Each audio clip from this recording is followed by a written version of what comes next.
Can you hear me clearly? Yeah, okay. Okay. So good afternoon, ladies and gentlemen. I'd like to thank Ambassador Bambawale for inviting me here. I'll speak freely and frankly as a newspaper man, representing my own private views, of course, and not that of the royal government. When it comes to India and its smaller neighbors in South Asia, one always hears of smaller countries playing various cards or hedging their bets, but Bhutan is an exception on that front. In fact, we've gone in the opposite direction and placed a huge bet on India's continued economic growth and its benefits to the region by coming up with a 1,000 square kilometer or 250,000 acre special administrative zone called the Gelephu Mindfulness City. It's 2.5% of Bhutan's total landmass, bigger than Singapore. And the project will expand transport, business, digital, financial, and people-to-people connectivity. And if it works, it will not only benefit Bhutan, but also India and other neighboring countries. In the words of His Majesty the King during the 17th December 2023 National Day address, I quote, "South Asia is experiencing an unprecedented economic transformation. This is a period of growth and a period of immense opportunities for our region, which is home to around 2 billion people. The land connection from Gelephu or Samdhuzankar in Bhutan through Assam in India and the northeastern Indian states of Manipur and so on and so forth, to Myanmar, Thailand, Cambodia, Laos, Vietnam, Malaysia, and Singapore is a vibrant economic corridor linking South Asia to Southeast Asia. We are in a unique position to reap great benefits if we seize the opportunity, make good plans, and work together diligently. This city will have the autonomy to formulate its own laws and policies that are needed. It will have executive autonomy and legal independence. It is the first of its kind in Asia. The purpose of establishing this city is to create a vibrant economic hub by inviting foreign investment, but it will not be another Dubai or Singapore, but will be a unique one anchored on the vision and values of gross national happiness.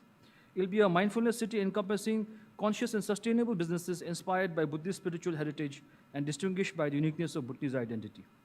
For the project to succeed, it will be necessary to attract adequate foreign investors and expertise, but there will be a screening process and all businesses will be based only on invitation. The establishment of the city will involve major investments in public infrastructure like roads, bridges, and airports, and this is where India comes in, as we need India to give flyover rights for the upcoming international airport along the border. India has already committed to give a railway line from Kokrajhar in Assam to Gelephu. His Majesty said that during his last visit to India last year, the GOI already expressed their full commitment to improve and expand the major roads leading to Bhutan. They also pledged to connect 2 or 3 of our border towns with railway lines. Bhutan will be looking for investments from India, and this is the reason why His Majesty visited Mumbai last year to meet major Indian business tycoons, inviting them to come invest in Gelephu. Given Bhutan's small population, it is also expected that India will contribute a large amount of workforce to the city, both during and after construction. Though not directly related to the Gelephu project, Bhutan, India, and Bangladesh are working to provide Bhutan with the 3rd international gateway for internet. The rates have been already agreed, and its implementation needs to be expedited. The Gelephu Mindfulness City is an attempt by His Majesty the King to overcome our mountainous terrain and small population by attempting to develop the biggest and flattest terrain available in Bhutan right next to India and add to the special value already there in Bhutan, use our sovereign prerogatives. So the next is Hydropower Corporation. Bhutan and India's Hydropower Corporation has a long and fruitful history going back all the way to the 336 megawatt Chuka in the 1980s. Right now, Bhutan exports power to India from Chuka, 1020 megawatt Tala, 60 megawatt Kurichu, 720 megawatt Mangdechu project. And these projects are Bhutan's biggest revenue earners and were also built in cooperation with India, providing both grant and loan, and Bhutan in return providing low-cost power and green power that helps India recover its investment and gives it access to clean power. These projects are not only commercial in nature, but are also like diplomatic and strategic investments by India in Bhutan, as hydropower is one of the cornerstones of the Bhutan-India ties. In 2008, the two countries agreed to go for 10,000 megawatt by 2020, as announced by Prime Minister Manmohan Singh in March 2008, to the first elected Bhutanese parliament.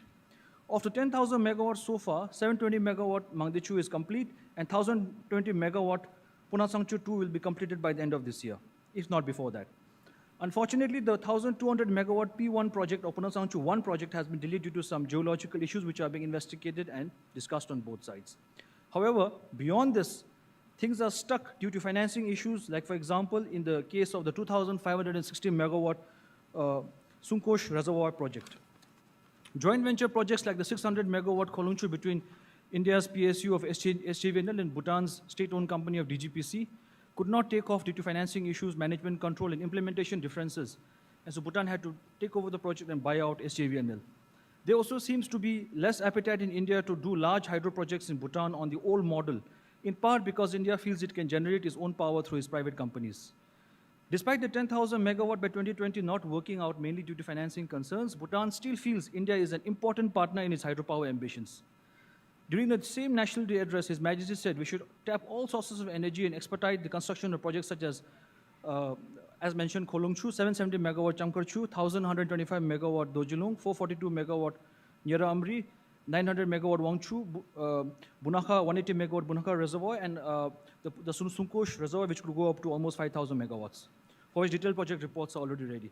India can play an important part in the above by not only buying the power, which is a given, but also providing commercial financing options. DGPC is already in talks with 2 Indian PSUs, which are Power Finance Corporation and the Rural Electrification Corporation, to get commercial loans for the Kolungchu project. India can also play an important role in facilitating cross-border energy projects and energy trade. In a positive move, India allowed the 64 megawatt Basuchu plant in Bhutan to sell power in the Indian Energy Exchange to earn much higher commercial tariffs, going up to 10 rupees per unit, with an average of 5.73 per unit. This could be the future of hydro projects between Bhutan and India, where we build the project at our own cost and then sell it to you in your commercial markets. On the other hand, another example is the 1,125 megawatt Dojulung project, which is supposed to be a trilateral project between Bhutan, India, and Bangladesh, with Bangladesh providing funding and buying the power, Bhutan building the project in Bhutan, and the power lines going via India. Bhutan and Bangladesh signed the MOU in 2016, and though India expressed in principle support for the project, the MOU has not budged in India despite a lot of lobbying by the RGOB and the Bangladeshi government. This was an opportunity missed for India to do a project with its 2 closest friends in the region. Now Bhutan is seeking financing from the World Bank, ADB, EIB, and others to build a project ourselves with plans to sell the power to India, of course. And the third issue is in terms of connectivity and economic issues there on the trade front. Bhutan's trade stats make for some very depressing reading because our imports far exceeds our exports. But the lone bright spot is our trade with Bangladesh, which is the only country with which we have a positive trade balance. The exports are fruits, minerals, and off late boulders, which has become a huge foreign currency earner for Bhutan, especially from 2016 onwards, leading to crowding in the Changra Banda Indian Land Customs Station in West Bengal, through which 70% of Bhutan's exports go to Bangladesh. Unfortunately, from 2022 onwards, the West Bengal state government introduced the Suvidha app, which actually is a Suvidha, which is a supposed online queue arrangement, and we have to pay anything between 3,000 to 15,000 per truck to the West Bengal state government to export to Bangladesh. Yeah, okay, just 2 minutes. And then this is a violation of the free trade agreement between Bhutan and India, and this affects our exports to Bangladesh.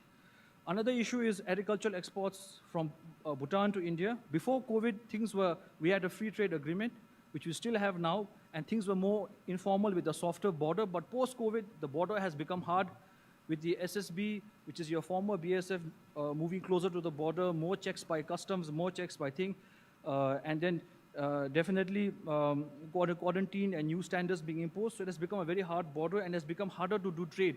And also, some experts feel that India in the last few years has become more protectionist in terms of trading, and that is affecting our exports to India as well. But we have resolved some of these issues and hope to resolve the others as well. So finally, I would like to conclude by saying that things are all not that dim, but at the same time, I've highlighted the positives as well. And we are building more integrated checkposts between the 2 countries to help trade. And we have requested for additional highway routes in Gokalganj in Assam and railway routes to Bangladesh. And we hope that we can facilitate more trade and more economic cooperation between the 2 countries. Thank you.